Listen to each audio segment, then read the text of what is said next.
Live, this is News Channel 8 Today on your side.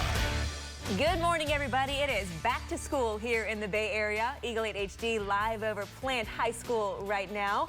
The bell rings in a little less than 3 hours. Hope everyone's ready.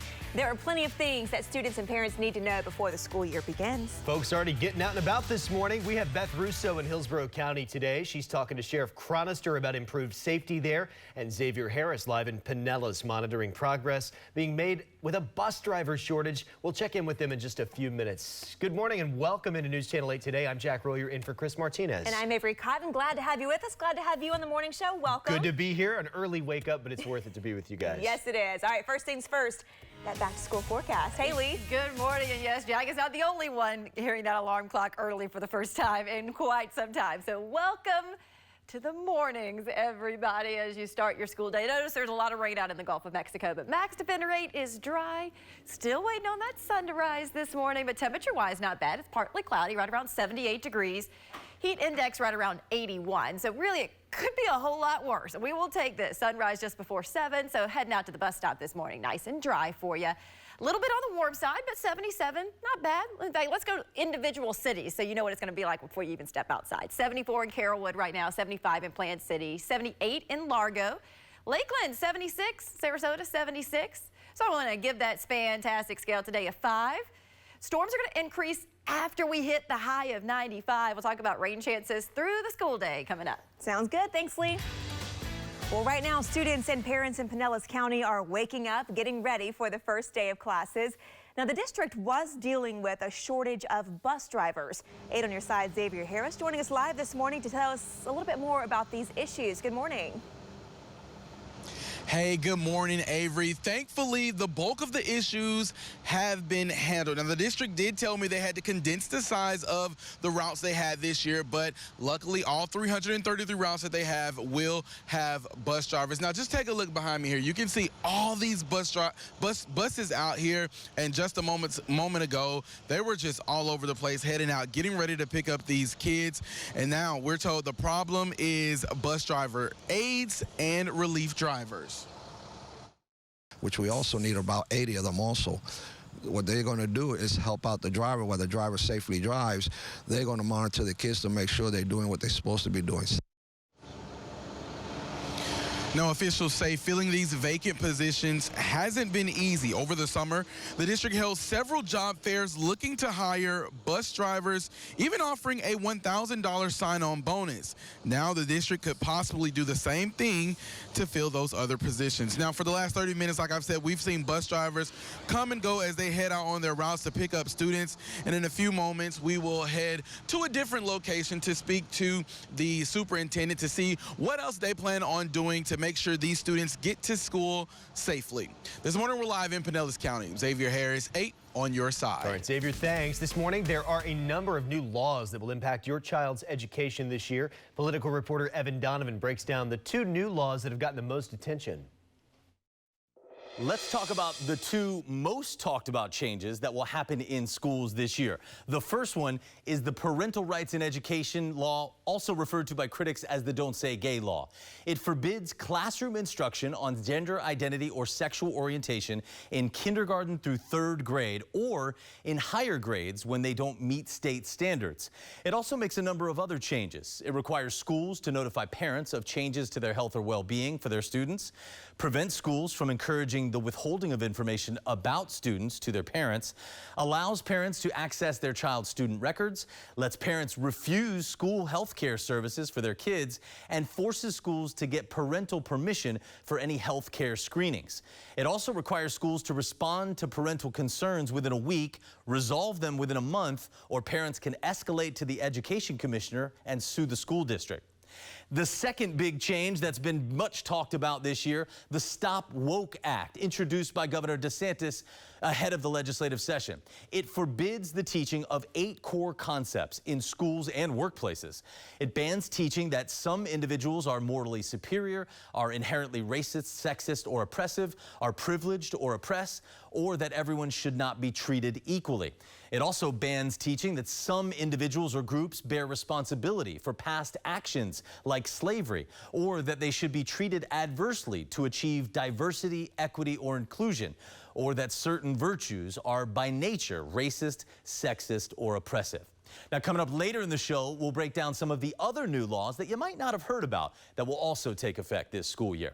I'm Evan Donovan. Back to you. Turning to Hillsborough County this morning, some students will be returning to the classroom with some air conditioning problems. Buchanan Middle School and Turner Bartles K-8 school have both needed entire new air conditioning systems now for months. Several other schools have systems that also need repairs. District leaders say supply chain issues have delayed equipment, so they're making do in other ways. We'll then make sure that we get the parts we need. And in the meantime, we make sure that we put chillers and air handlers in the area so that the students and the teachers are comfortable during the school day. Students or staff members who are concerned about air conditioning are asked to notify the leaders at their specific school. Happening today, Koch, Florida's back-to-school backpack giveaway kicks off. Free backpacks will be handed out on West Diana Street this morning, starting at 9. This year will be the largest backpack giveaway that Koch, Florida has done since 2018. More than $100,000 worth of contributions have been donated to that effort. And you'll want to stay with News Channel 8 throughout the morning for all your back-to-school information. Coming up at 6:30, we'll tell you about public safety announcements being given by the Sarasota County School District. And a reminder, News Channel 8's back-to-school supply drive is this week. This Friday, August 12th, you can join our team right here at our downtown WFLA studios to help kids who need supplies. It starts at 6 a.m., goes until 1. We've got all the details on the WFLA app.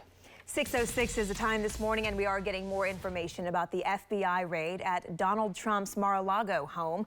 The former president's attorney says about a dozen boxes were seized. Before the search, a federal grand jury in Washington, D.C. was investigating the removal of records taken from the White House to Mar-a-Lago when Trump left office in January 2021. Some of those documents were marked as classified. During an interview, Trump's attorney said, quote, "These disgusting actions by President Biden's administration would make a third world dictator blush." President Biden has mostly stayed quiet about the raid on Trump's Florida home. However, the White House did release a statement here. So at 6:30, we hear about what exactly Biden knew about the FBI raid in the moments leading up to it. Polk County homicide investigators need help from the community to solve a cold case hit and run. Yesterday marked exactly 8 years since a driver hit and killed 20-year-old Jillian Braddock on Clubhouse Road near Lakeland. Detectives believe the car that hit her was a 2007 to 2012 Nissan. Meantime, the reward for finding the killer of a Tampa man is now increased to almost $10 grand, $9,500. 61-year-old Richard Martin was found shot to death in his truck July 5th next to Robles Park.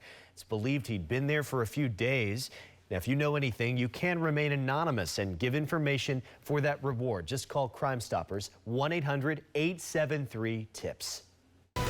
Max Defender 8, the most advanced weather radar in Florida. Sponsored by Cool Today. I got a lot of people waking up trying to plan out their day because it's got big plans today, right? If you head out the door right now, it's 78 degrees in Tampa, so it's warm, but it's not more than we expect for this time of the year. It's also 78 in St. Pete, Sarasota. Kids waking up there to go to school, 76 degrees, Sebring 74. So let's take you through the day.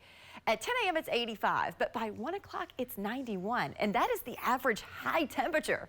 And we just soar on past that, making it to 95 at 4. And then we see those storms, which allow the temperatures to drop pretty significantly. So it's certainly going to be dry through the morning, even through the early afternoon. The later you go into the afternoon and evening, better rain chances. 30% at 4, 50% at 7. So as we notice, the morning is dry. Yeah, about 2 o'clock, we may see a stray shower developing today. But look at this, by 5 o'clock, there's some heavier downpours. And some of these downpours are going to linger and get stronger by sunset. So that's why we get the temperature of 95, because they don't see the rain until after we've hit 95 today and tomorrow. So now let's check in on those roads. All right, let's do it. Good morning, everybody. Happy first day of school to not only the students, but also to all of the employees who are Gonna be working with the kiddos now. We're taking a live look at I-275 northbound lanes. This is right before that MLK Jr. Boulevard exit. Outside right lane blocked by that crash investigation. Looks like the fire truck and the ambulance just left. So hopefully things clear out. Traffic is starting to build at this time. About 10 minutes right now from I-4 up to the Apex. There is a crash in Tampa, southbound lanes of the Veterans Expressway, not too far from Hutchinson Road. There's a roadblock sitting on the Betts as well. And now we're taking a live look at the northbound lanes of the Skyway Bridge. This is on the Pinellas County side of things. One lane is currently blocked by this crash, so expect some slow-moving traffic headed northbound across the Skyway. Back to you. Thanks, Deanne. Still ahead, a nationwide push to contain the monkeypox outbreak. How the FDA is changing its strategy now to make sure more people are protected against the disease. And it's back to school this morning. In light of recent tragedies, some parents are concerned for their child's safety. In a few minutes, we hear how Hillsborough deputies will respond to emergency situations.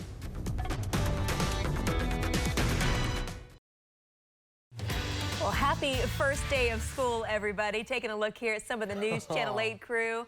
Can you guess who this is? I can. That is Beth Russo on her first day of school. A little cutie there. Yep, indeed. We're all excited to say happy first day to kids, no matter your age. Teachers, too, as Deanne pointed out. Absolutely. And students around the country are about to start the new school year. And as NBC's Vicki Wynn explains, there are some worries about school safety. Good morning. We've heard a lot about school safety lately, but even the best security technology is only as good as the people who are trained to use it, and that includes you. As students head back to school, we're going to take you inside some of the safety measures on campuses nationwide, plus the questions you need to ask about your child's school. That's all ahead this morning on Today. All right, so Vicki will take viewers through a lockdown drill to show step-by-step how staff and police respond when an intruder enters the building. The solutions may vary from district to district, but it does come down to practice. An important story every parent will want to see that is coming up on Today. And we do know tightened security measures are in place for Hillsborough County schools. Just last week, we filmed this here, them preparing for an active shooter situation.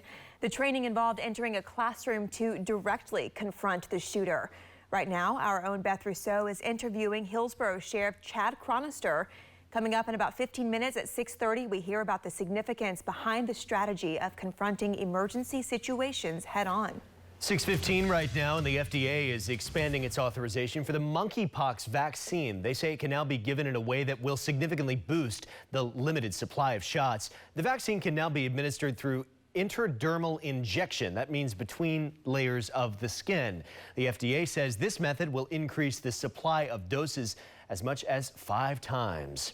In a medical alert for you this morning, a new report suggesting climate hazards have depended the effects of more than half of infectious diseases in humans. They've deepened the effects, I should say. The study was published in Nature Climate Change. The research team says 218 of 375 infectious diseases found worldwide have been worsened by climate hazards at some point. In some cases, people became infected through disease-carrying mosquitoes after extreme rain or floods, for example. The team concluded that reducing greenhouse gas emissions will help pinpoint the main source of the problem. All right, 6:16 right now. Haley. Hey, good morning. Look at Max Defender 8. Yeah, it's dry as you kick off the school year, but we have some rain in the Gulf, and there's actually some lightning strikes. I mean, about 100 miles off the citrus coastline, but you may be seeing those bright flashes in the distance. As we're still waiting on the sun to rise, kind of hazy this morning. We do have that Saharan dust moving in. This is a live look from our FAS windows and doors camera. Good morning, Tampa. Gorgeous. You're at 77 degrees. Checked in with my weather watcher, Rich in Oldsmar. He's at 74. And of course, it's August, which is also Clear the Shelters month and Tampa Bay's cutest pet.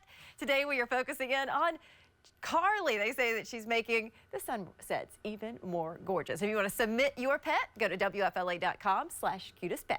Let's talk about the school day. Nice sunshine as you head into those classes for the first time. 79 degrees. Gets hot by your lunch period when it's 89. A stray shower as early as 3 p.m. and that's when it's hot. And then as you head into the evening, rain comes in. But we're going to be drier tomorrow. Look at the moisture forecast. This bright red color comes in for Thursday and Friday. Once we head into the weekend, though, there comes this moisture off the Gulf of Mexico. So kind of taking a look at the rain chances over the next 5 days. Heavy rain late today. We're significantly drier for Thursday, even into Friday. There'll be some spotty storms. The weekend, though, obviously more rain, but those showers are also going to start earlier. So because of the late start of the rain the rest of this week, we're going to be in the mid-90s, going down to the low 90s this weekend. How's traffic doing? Right now, it doesn't look too bad. Good morning, everybody. We're taking a live look of the northbound lanes of the Sunshine Skyway Bridge. Yeah, one lane is blocked. We have a crash here, so you will be traveling just a tad bit slower headed northbound, leaving Pinellas County, or on the Pinellas County side of the Skyway Bridge, I should say. Right now, it's taking folks about 20 minutes to get from Manatee over to Pinellas County because of that crash. Hillsborough County, good morning to you, friends. Here's a live look, I-75, right near Big Bend Road. Now, here's what's up. If you travel on Big Bend and you use that to get onto I-75, you already know it's a hot mess, but now there's a new traffic pattern that'll remain in that area for the next couple of years. So if you have to go to work, if you have to take the kids to school this morning, leave early. As early as you possibly can, because there's going to be a lot of built-up traffic due to that new traffic pattern, not only on Big Bend Road, but also on Old Big Bend Road. Back to you. All right, thanks, Deanne. Still ahead, beachgoers in Florida are reporting massive amounts of seaweed washing up on the shores. Coming up at 6:30, why the slimy stuff is taking over certain sandy spots. And 3 college students in Florida making headlines, how they describe capturing a large snake they caught during the Python Challenge. Not for me. Me neither. That's after the break. All right, it's back to school here in the Bay Area, and the News Channel 8 crew getting in the spirit. We are up and ready to go, showing you some first day of school pics of the crew this morning. And take a look at this one up next. You know who this is. Look at that cutie. Oh my, you're always styling, Deanne. Thank you. It's the pigtails for me. It's the pigtails. Listen, my mom would put them in my head in a heartbeat. Like, it was either a puff. Too. I love the overalls. It was a puff or the pigtails. Yes, adorable. So what grade cute. here? Do you know? Do you remember? I don't remember what grade. I do want to give a special happy first day of school to my 2 nieces, Kamora and Brooklyn. They're going to be headed off to school, and their amazing mother, who, by the way, y'all, is the best school social worker in Hillsborough County. Awesome. So, mwah. I love it. You look so cute, Deanne. Always a fashionista. All right, well, Volusia County deputies say a naked man caused chaos at a DeLand gas station after throwing a machete at someone. Video released from the sheriff's office shows Brandon Wright yelling at drivers and even did some push-ups at some point. Deputies say he was armed with a machete, tried to steal another man's clothes. Wright was eventually arrested on several charges, including attempted robbery with a deadly weapon. SNL star Kenan Thompson will be hosting this year's Emmy Awards. Thompson is the longest running cast member on SNL in the show's history. He begins his 20th season this fall. You can watch the Emmys right here on NBC September the 12th. 3 college students are making headlines after catching a massive snake in the Everglades. The trio says they had heard of another hunter describing this big snake when they came across the 17-foot-long Burmese python crossing a roadway. No big deal. This was in the Big Cypress National Preserve in Collier County. When we spotted it, we all jumped out of the car screaming. Steve jumped on the head of the snake. Jake grabbed the tail. I kind of grabbed the belly. She's a beast. With a snake this big, we were just lucky that there were 3 of us, because if it was just one person trying to fight it, it would probably get away. If I'd been the one person, I wouldn't have tried to fight it, but that's just me. The snake weighed in at 110 pounds. My goodness. That's a big old snake. Whew. All right, well, still ahead, deputies in Polk County need your help finding a pair of robbery suspects. We explain what we know about their crime spree. And an update to an exclusive story about Cuban refugees, the struggles they're facing trying to get back home.